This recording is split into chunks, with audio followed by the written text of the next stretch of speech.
मुल्क भर में शादी की तकरीबात, समाजी, सियासी और खेलों समेत हर किस्म के इज्तिमात पर 5 अप्रैल से पाबंदी आयद कर दी गई है। वायरस फैलाने वाले इलाकों में कल से लॉकडाउन किया जाएगा। सूबाई इंतजामिया वक्त से पहले पाबंदी आयद करने के लिए बाइख्तियार होगी। National command and operation centre ने बड़े फैसले कर लिए।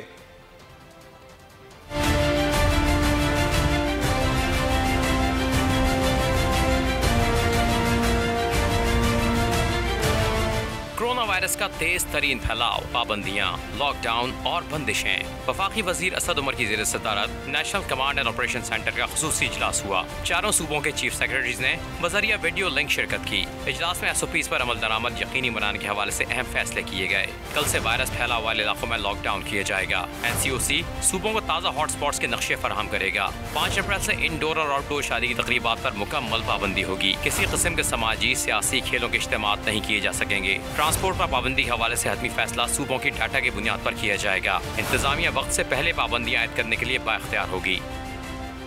सूबाई हुकूमत ने भी SOPs पर अमल दरामद की ठान ली है। पंजाब में मास्क पहनना लाजमी करार दे दिया गया है। खिलाफ वर्जी की सूरत में मुकदमात का इंदराज 6 माह तक सजा भुगतना पड़ सकती है। फिरदौस आशिक अवान ने कहा कि NCOC में पंजाब में शादियों की तकरीबात पर मुकम्मल पाबंदी की भी तजवीज़ है।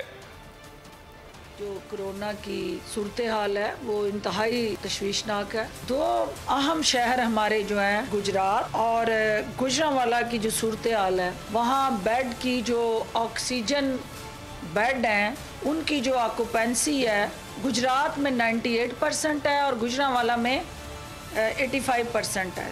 वज़ीर आला उस्मान बुज़दार की क़यादत में ये फैसला किया गया है कि स्ट्रिक्टली सूबा भर के अंदर मास्क को पहनना लाजमी करार दिया गया है और मास्क ना पहनने वाले को ना सिर्फ जुर्माने बल्कि 6 माह कैद की सज़ा जो है उसकी वायलेशन पे हो सकती है। इसी तरह NCOC की रिकमेंडेशन के मुताबिक जो शादी की तकरीबात हैं 5 अप्रैल से लेके ईद तक जो है शादियों पे मुकम्मल पाबंदी लगाई जाए, लेकिन इसका हतमी फैसला जो है वो कल सूबे के अंदर मुतल्लिका स्टेक होल्डर्स के साथ बैठ के हुकूमती वज़रा खुद कोरोना SOPs की धज्जियां उड़ाने लगे। वफाकी वज़ीर मज़हबी अमूर पीर नूरुल हक कादरी ने हयाताबाद में सैकड़ों अफराद का मजमा लगा लिया। दस्तारबंदी की तकरीब में कोरोना SOPs की पामाली नजर आई। बेशतर शुरका ने मास्क न पहना, समाजी फासले का ख्याल भी न रखा। वफाकी वज़ीर मज़हबी अमूर नूरुल हक कादरी मास्क लगाए बगैर स्टेज पर बैठे रहे। खैबर पख्तूनख्वा हुकूमत ने पेशावर में हर किस्म के इज्तिमात पर पाबंदी आयद कर रखी है। पेशावर में कोरोना मुस्बत केसेस की शरह 12% है। मसाजिद में 5 अफराद से ज़ायद नमाजियों पर पाबंदी है। तालीमी इदारे और खेलों के मैदान भी बंद हैं। खबरों के सिलसिले को आगे बढ़ाते हैं। मुल्क पर कर्जों का बोझ है, इनकी अदायगी के लिए मुल्क की दौलत में इजाफा होना चाहिए। पहली बार तनख्वाहदार तबके को अपना घर बनाने के लिए सहूलत दे रहे हैं। वजीर आजम पाकिस्तान इमरान खान का नया पाकिस्तान हाउसिंग स्कीम से मुतालिक टेलीथॉन से खिताब। कहा, बैंक इस हवाले से लोगों के लिए आसानियां पैदा करें। पाकिस्तान में पहले ऐसी स्कीम का रिवाज नहीं है। लोगों को अपने घर के लिए मौका दे रहे हैं। यूरोप समेत पूरी दुनिया में लोग बैंकों से कर्ज लेकर घर खरीदते हैं।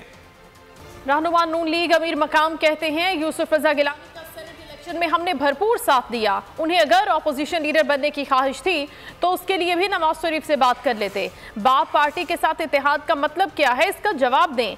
गिलानी साहब खुद दें। मिफ्ताह इस्माइल का इस मौके पर कहना था कि आखिरकार बाबर को निकाल दिया गया। हम 1 साल से कहते रहे कि LNG के जरिए चोरी हो रही है। गिलानी साहब की अगर इस तरह सेनेट में ज़रूर ख्वाहिश था, उसकी चेयरमैन सेनेटर बनने की ख्वाहिश थी, हमने बिल्कुल भरपूर साथ दिया। फिर अगर उसकी वही ख्वाहिश थी कि सेनेट का चेयरमैन, तो हमने बिल्कुल ऐसे PDM के उम्मीदवार इसको आगे लेकर आए और सबने साथ दिया। अगर उसकी अब फिर ये ख्वाहिश थी ज़रूर कि मुझे हाउस में अपोजिशन लीडर होना चाहिए, तो मैं कहता हूँ अगर ये बात वो नवाज शरीफ साहब से करते तो ज़्यादा बेहतर था। वो उसकी इस डिमांड को भी मान लेते। पिछले पूरे साल हम कहते रहे कि देखो LNG के अंदर चोरी हो रही है, LNG के अंदर बेकायदगियाँ हो रही हैं, महंगी LNG ली जा रही है, डीजल से बिजली बनाई जा रही है, फर्नेस ऑयल इंपोर्ट करा जा रहा है, जबकि कोई ज़रूरत नहीं है, आप गैस से कर सकते थे। हुकूमत नहीं मानी, मुख्तलिफ बयानात देते रहे, झूठ बोलते रहे, लेकिन आखिरकार अब नदीम बाबर को इमरान खान ने निकाला और हमारी जो बात थी, जो हमारा बयानिया था, वो सही साबित हुआ। जब किसी मुल्क में खिलवाड़ किए जाएंगे और इलेक्शन ऐसे लूटे जाएंगे जैसे ओबाश नौजवान पतंग लूटते हैं, तो इस मुल्क की आलमी साख तबाह होने से दूसरों का भला होना ही होता है। लीगी रहनुमा एहसन इकबाल की जानिब से ये ट्वीट दागा गया है। पीटीआई हुकूमत को आईनी जमहूरी तरीके से हटाना है। पंजाब में बुजदार हुकूमत ताश के पत्तों की तरह हिल रही है। रहनुमा पीपल्स पार्टी शेरी रहमान ने कहा कि गिलानी पीडीएम के मुश्तरका उम्मीदवार थे, इलेक्टेड और सिलेक्टेड की बहस में नहीं जाना चाहिए।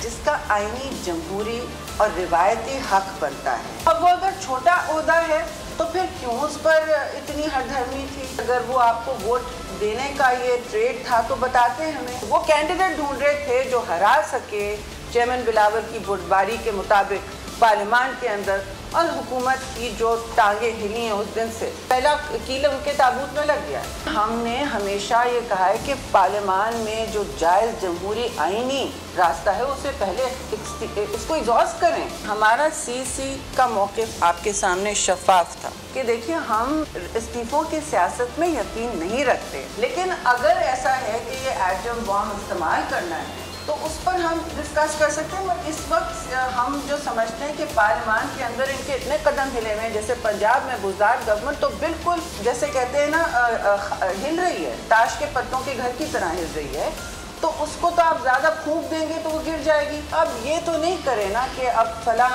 इलेक्टेड है और फलां सिलेक्टेड है। इस डिबेट में जाने से कोई किसको तकलीफ मिलेगी? इस सिलेक्टेड पीटीआई गवर्नमेंट को ना। पीपल्स पार्टी पार्लियामेंटेरियन शाजिया मरी ने सैयद यूसुफ रजा गिलानी के कायदे हिज़्ब इख्तिलाफ बनने को सेनेट के वक़ार में इजाफा करार दे दिया। एक बयान में उन्होंने कहा कि पंजाब में सेनेट उम्मीदवारों के लिए की गई सीटिंग पर हमने ना कोई इल्ज़ाम लगाया और ना ही कोई तनकीद की। सेनेट में आज़ाद ग्रुप का हिज़्ब इख्तिलाफ का हिस्सा बनना पीडीएम की फतह है। शाजिया मरी का कहना था कि सेनेट में कायदे हिज़्ब इख्तिलाफ का ओहदा पीपल्स पार्टी का जमहूरी और अखलाकी हक है। सेनेट में हिज़्ब इख्तिलाफ के मेंबरान में अक्सरियत पीपल्स पार्टी की है। कल पाकिस्तान मुस्लिम लीग नवाज की वाइस प्रेसिडेंट का लहजा था वो काबिल अफसोस था। हमारी वाइस प्रेसिडेंट ने आपके सामने बात रखी है, सियासी गुफ्तगू की है। कल पीपल्स पार्टी के चेयरमैन ने भी सियासी गुफ्तगू की, अपने लहजे को सियासी रखा, जमहूरी रखा। तो मैं तवक्का रखती हूँ बहैसियत एक कारकुन पीपल्स पार्टी, बहैसियत एक MNA के, कि हम पार्लियामान के अंदर और पार्लियामान के बाहर जमहूरी रवायात को जारी रखेंगे।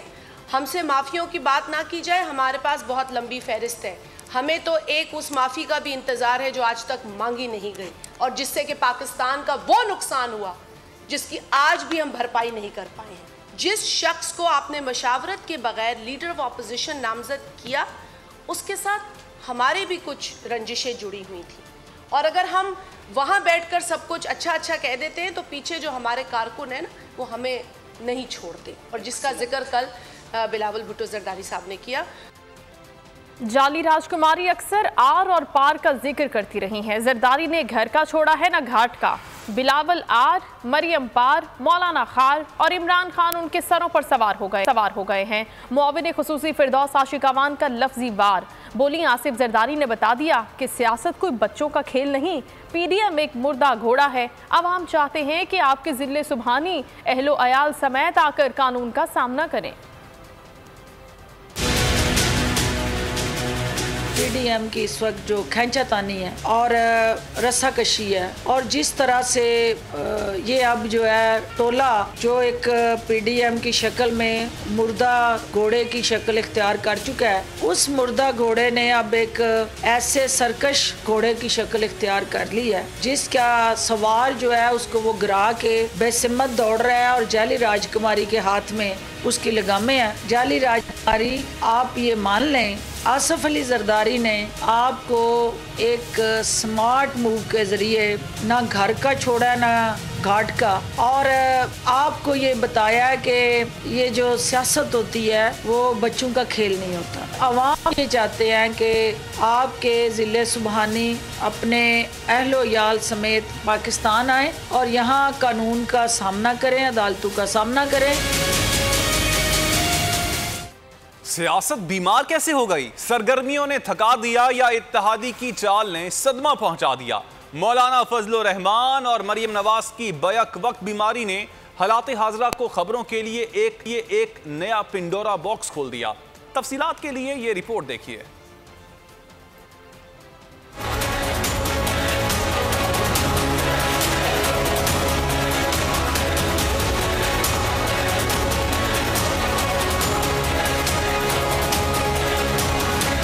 मफाहमती सियासत के बादशाह ने हरा दिया या सियासत ने थका दिया? ऐसा क्या हुआ कि मरियम मौलाना को एक साथ बीमारी ने आ लिया? पीडीएम इत्तेहाद के बाद मौलाना फजलुर रहमान और मरियम नवाज ने सियासी मैदान को खूब गरमाया। पाकिस्तान डेमोक्रेटिक मूवमेंट का मौक़िफ़ दुरुस्त है। पीडीएम के इत्तेहाद में कोई फर्क आएगा या वो मजबूत हो जाएंगे तो उसकी खाम ख्याल। सेनेट इलेक्शन का जमाना आया तो दोनों रहनुमाओं ने पीपी का बयानिया सुनाया। मैं हालात देख रही हूँ, ये ना हो कि सेनेट इलेक्शंस के दौरान ही अदम एतमाद हो जाए। यूसुफ रजा गिलानी की कामयाबी के लिए दिन रात जलसे जुलूसों में हुकूमत को डराया। हमारा इलेक्शन हमसे चोरी किया गया, दूसरों को चोर कहने वाले पूरे हुकूमत को चोरी कर रहे। लेकिन ऑपोजिशन के इत्तेहादी आसिफ जरदारी ने अपना गेम बनाया। पहले हुकूमत को घर में घुसकर हराया, मौलाना और मरियम के जरिए गिलानी को सेनेट में पहुंचाया। यूसुफ रजा गिलानी साहब ने 169 वोट लिए हैं, 169 वोट लिए हैं और शेख साहब ने लिए हैं 164 वोट। फतह के बाद मरियम ने जब पीपी क़यादत को खाने पर बुलाया, पीपल्स पार्टी ने सेनेट का रास्ता अपनाया, 30 MNA के एतमाद का पर्चा जमा कराया, गिलानी को कायदे हिस्ब इख्तिलाफ बनाया, मौलाना और मरियम को सियासी सबक सिखाया। मरियम नवाज की तबीयत खराब, तेज बुखार और गले में शदीद दर्द, सियासी सरगर्मियां मनसूख कर दी। तर्जुमान नून लीग के मुताबिक नायब सदर नून लीग ने कोरोना टेस्ट कराया है। सरबरा पीडीएम मौलाना फजलुर रहमान भी 2 दिन से बुखार में मुब्तला, कोरोना टेस्ट मनफी आ चुका।